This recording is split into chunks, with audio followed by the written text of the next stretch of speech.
नमस्कार. स्वराज्य मराठीमध्ये आपले स्वागत. पाहूया सविस्तर बातमी. दिनांक 10 फेब्रुवारी 2026 रोजी लोकविद्यापीठ शांतिनिकेतन सांगली इथं वीर जवान प्रतिष्ठान महाराष्ट्र यांच्याकडून शहीद सन्मान सोहळ्याचं आयोजन केलं होतं. या शहीद सन्मान सोहळ्यात जवळपास 16 वीरमाता व वीरपत्नी यांना लेफ्टनंट जनरल मान्य श्री सुदर्शन हसबनीस रिटायर्ड यांच्या हस्ते सन्मानित करण्यात आलं. या सन्मान सोहळ्यामध्ये ज्या सैनिकांना देशाच्या रक्षणासाठी वीरमरण प्राप्त झालं त्यांच्या परिवारास सन्मानित करून त्यांना आधार देऊन त्यांना समाजामध्ये चांगले स्थान निर्माण करणे हा उद्देश प्रामुख्याने होता. त्यासोबतच वीर जवान प्रतिष्ठान हे आपल्या प्रत्येक अडचणीत सोबत असल्याची ग्वाही प्रतिष्ठानकडून संस्थापक अध्यक्ष अजित शेंडगे यांनी दिली. त्यासोबत सैनिक परिवारातील यशस्वी व्यावसायिक यांनाही पुरस्कार देऊन गौरवण्यात आला.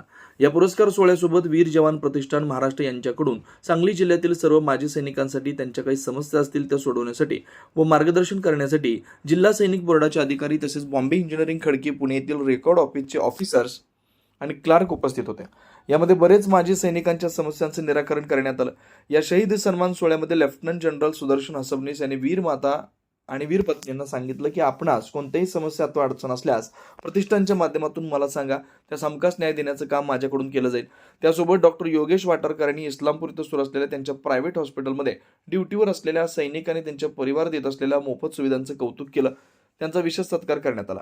मान्य जनरल साहेबांनी शांतिनिकेतनचे संचालक मान्य श्री गौतम पाटील भाऊ यांचे विशेष आभार मानून त्यांचाही सत्कार केला. शांतिनिकेतन नेहमी सैनिकांच्या आणि माजी सैनिकांच्या पाठीशी नेहमी उभं असतं असे गौरवोद्गार काढले. यासोबतच मलाही शांतिनिकेतनमध्ये शिकण्याची संधी मिळाली पाहिजे होती असं मत व्यक्त केलं.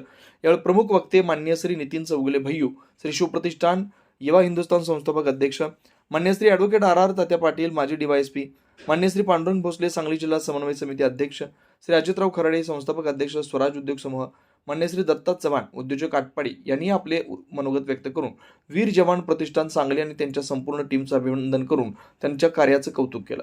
या कार्यक्रमाचे प्रास्ताविक वीर जवान प्रतिष्ठानचे संस्थापक अध्यक्ष अजित शेंडगे यांनी केलं. कार्यक्रमासाठी खास पुण्याहून lieutenant general Shri Sudarshan Hasabnis retired, brigadier Paramjit Singh Jyoti, commander BEG आणि centre Khadki Pune, colonel Sanket Chavan, commanding officer 16 battalion NCC, lieutenant colonel Bhimsen चौदा, सांगली जिल्हा सैनिक कल्याण अधिकारी मान्य श्री निखिल व्यंकटराव पाटील, वनपरिक्षेत्र अधिकारी प्रादेशिक जत मान्य श्री ॲडव्होकेट RR पाटील तात्या, माजी DYSP मान्य श्री गौतम पाटील भाऊ, संचालक शांतिनिकेतन सांगली मान्य श्री दिलीप यादव, कॅन्टीन ऑफिसर कवटेमंकाळ, श्री पांडुरंग भोसले, सांगली जिल्हा समन्वय समिती अध्यक्ष मान्य श्री नितीन चौगुले भैयू, श्री शिवप्रतिष्ठान युवा हिंदुस्थान संस्थापक अध्यक्ष. कार्यक्रमाच्या सुरुवातीला शांतिनिकेतनच्या बालचोमनी पोवाडा सादर केला व सूत्रसंचालन शांतिनिकेतन ते अनिकेत शिंदे यांनी केलं. आभार वीर जवान प्रतिष्ठानचे सचिव शंकर जावळे यांनी मांडलेत. कार्यक्रमासाठी सांगली जिल्ह्यातून वीर माता व वीर पत्नी, माजी सैनिक आणि सैनिक तसेच NCC बटालियनचे विद्यार्थी मोठ्या संख्येने उपस्थित होते. काही कमी आहे असं स्वतःला तर वाटून देऊच नका. आणि एक भगिनी जशा म्हणल्या तसं पूर्ण सैन्य तुमच्या बरोबर कायम आहे हे लक्षात ठेवा. स्वराज्य मराठी, बातमी नाही जबाबदारी. चॅनलला लाईक करा, शेअर करा आणि सबस्क्राईब करा.